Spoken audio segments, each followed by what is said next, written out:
Hi everybody, it is the 30th of August 2023 and the patch notes for PUBG update 25.2 have just dropped. Now this will be live on the PC test server now, but we'll be coming to PC public servers on September the 6th and console servers in a couple of weeks on September the 14th. Now this is a very interesting update, not because it adds lots of stuff in, but for what it kind of takes out. So if we scroll down, the Dragunov. So this was announced a couple of updates ago, I think, but it was very controversial because it was going to have a element of randomness when it came to the damage it would do. In fact, it kind of had a critical hit chance. So if you were firing at someone, there was a chance one of the bullets would do a lot more damage than the others.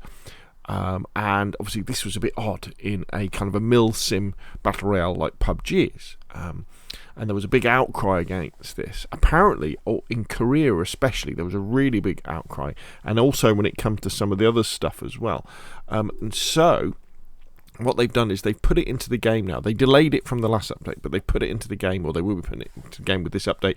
But that randomness, that critical hit chance is gone.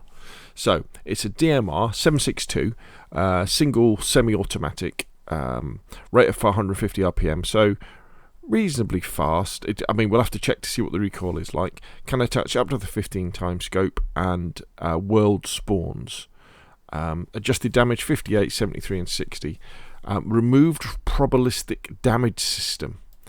Yeah, so there we go. Dev's comment. We've been listening to your invaluable feedback regarding to the introduction of Dragunov, a weapon that was initially set to debut with a unique probabilistic damage system. Your participation in our recent survey allowed us to grasp your concerns regarding the probabilistic damage system and the fact that it might does conflict with traditional skill-based gunplay. Our initial goal with Dragunov was to create a different gameplay experience and to add new excitement and unique elements to the usual game flow. But as we listened to your voices, we realised that this change might disrupt the core gameplay. So, in response to your inputs, we've made some critical changes. We've removed the probabilistic damage system, giving Dragunov a higher headshot damage compared to other DMRs. However, it still has a lower rate of fire and a higher recoil than other weapons in its category, giving it a more high-risk, high-reward feel. We also took into account your concerns shared in the survey and created limitations through damage thresholds, ensuring the new weapon doesn't overperform sniper rifles in that area, which is very important as well. We will continue to monitor community feedback and metrics after Dragunov's release, which is great. You know, what they're saying is hopefully this thing isn't more powerful than a bolt action, so it shouldn't be able to one-shot people with a level 2 helmet on, which is obviously what snipers can do, and it's going to be quite, I guess, relatively slow firing with high recoil. So I guess it's going to be a bit like the SLR. I really enjoy using. What do I like? Is it the Mark 14, the 5.56 one? I like using that. I still like the SKS. I don't think you can really, if you want to hit people hard, hit people with that first headshot, bang, or the SLR, hit people with that first headshot, bang, and then hit them with a couple of body shots, or even one body shot, and take them down. So I'm a fan of the semi-autos, but it's going to be interesting. And it's great to have another weapon, isn't it? And it's really good that the devs are listening to the players, but also in a good way in the fact that they're putting out surveys and saying, look, this is our vision that we had.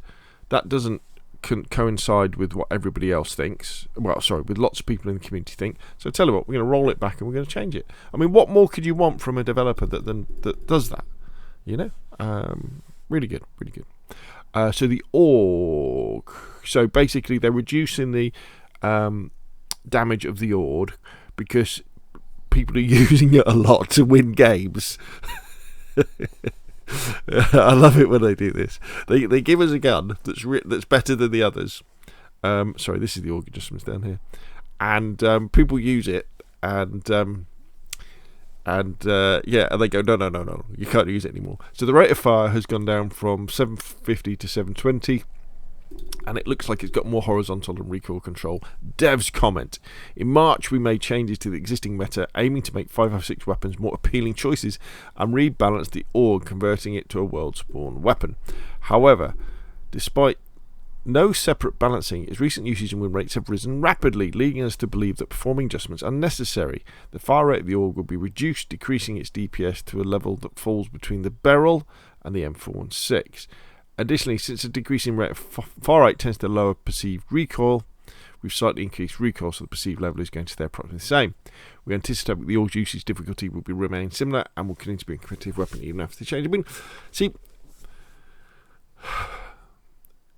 because the problem with weapon balancing in any game is, do you just want all of the weapons to be the same and just have different skins on them, or do you really want them to have different capabilities? I mean that isn't it? And generally, games like Call of Duty can be quite good at this. It depends on the Call of Duty it is, but generally it's always a balance between the damage rates that a weapon does and the fire rate at particular ranges. So, for example, like if you're talking about Call of Duty, you've really got to think, okay, with an SMG, that's going to do loads of damage up close, but that damage drop-off is going to be extreme at long ranges. And with different assault rifles, you get the same sort of thing. So you have to make a choice about what your preferred engagement range is.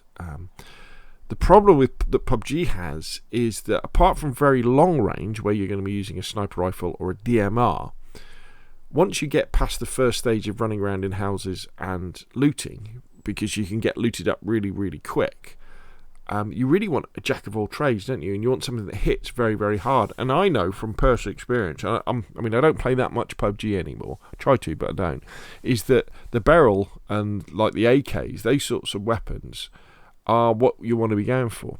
But I always felt that the Scar was an answer to the Beryl. I always felt when I use a Scar, 5.56 Scar, I always felt that was the equivalent of that, and I always seemed to hit hard, much harder than the 4.16, which had too many nerfs. So it's interesting. The AUG was good. Also I'm probably going to get this wrong, but the Bullpup AR that just used to spawn in Sanhok, is it the A1X, is it? Or the A1Z? I can't remember which one it is. But that was always good. I would always pick that up rather than a 4.6 on Sanhok. But generally, if I picked up enough 7.6, I'd always end up with like a Beryl and SKS, or a Beryl and an SLR. So that's interesting. But what I think maybe what they should do as well is bring back things like the M16, and when you're firing it on burst, make that an absolute monster, because that forces you to play in a slightly different way. Anyway, there we go. So the AUG's been nerfed a bit in terms of rate of fire, so it's not as dominant. So you may want to consider playing with Beryls again. Tactical gear. Now here we go. Tactical gear has been temporarily disabled. Now, apparently there was a really big furor in Korea, which apparently is PUBG's biggest player base, about tactical gear, and how they didn't feel it was appropriate for the game. Devs comment, tactical gear will be temporarily removed as we've received considerable feedback regarding them following the 24.1 update. We're undertaking a thorough review to ensure tactical gear aligns better with our gameplay, focusing on acquisition methods and performance. Once we've refined these elements, we plan to reintroduce tactical gear to the game. Interesting, isn't it? I was kind of resigned to the fact that we'd have tactical gear, and it was a bit like having a set of perks from Call of Duty. The fact that you could spawn in and you could either repair your armor and your helmet all the way through the game, or you could have. I tended to go for the medical one because I like the fact that first aid worked quicker and boosts were better and that sort of stuff. And you could have the drone and the spotter scope, I think, was it? Or did they get rid of one of those? There was one where you could carry an extra weapon as well, wasn't it? And they binned the heartbeat sensor, which was cool. But I mean, personally, I think these things that they've got, they do have a place within PUBG, but you've got to make them rarer. The whole point is you parachute in with nothing apart from the clothes on your back, and then you pick the stuff up. So. And I think one of the best ways of controlling this is with supply drops, isn't it? So do not bring back the heartbeat sensor, because that was too OP. but you can bring back the other things that we had, but just put them in a supply drop. So what I like about supply drops, what I like about putting gear like that in supply drops, is that the people who go after supply drops tend to be the better players. So let's say in a server with 100 people. I remember my experience is generally solos. It might be different squads, but say you've got a server of 100 people. Oh, actually, it could be the same squad. And you have the tactical gear in the supply drops, and you have the level 3 gear in the supply drops. So level 3 helmets, level 3 vests, that sort of stuff. The beauty of that is that the really aggressive people who want to win, who want that level 3 helmet, who want that level 3 vest, who want that tactical gear, they're all going to go after supply drops aggressively, which means if there's 3 or 4 of them on a server, or say 3 or 4 teams on a server, they're going to come into contact with each other much, much earlier. They're going to be forced to fight each other and then weaken each other. And therefore, the people who are like a bit like, oh, I don't want to get involved in that, I'd rather play a little bit stealthier, like myself, we don't get involved in that. So we're going to go into the final circles. Okay, we might not have level 3 gear, but we'll have pristine level 2 stuff, and we'll probably have decent enough weapons.